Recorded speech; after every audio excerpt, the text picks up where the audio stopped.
Hello साथी हो, के छ खबर? आज चाहिँ म माछा मार्न गइरहेको छु अनि हामीसँग छौँ 5 जना। आज हामी माछा मार्नका लागि तयार छौँ।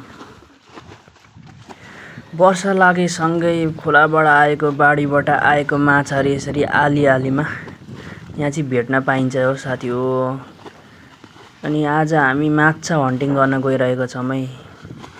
अरू ठाउँमा माछा खोजी जानुपर्छ, यहाँ माछाले हामीलाई खोज्दै आइरहेको छ।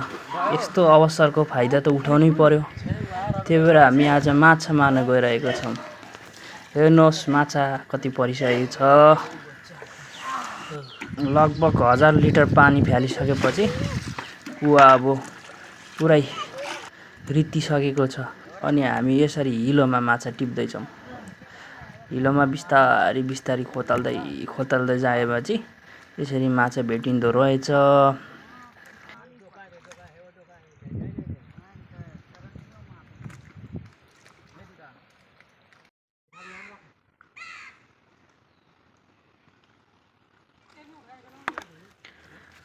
माछा चाहिँ यति मरिसकिसक्यो। अब यहाँ भाग बन्डा हुँदैछ। टक्क 3 भाग लगाइ हुँदैछ। एक ठाउँ हाम्रो, 2 ठाउँ भाइहरूको। अनि माछा हेर्नुहोस् है हामीले कति मारेको छौँ। यता ठुलो माछा, यता सानो माछा। यो चाहिँ टक्क भुटेर खानुपर्छ टक्क।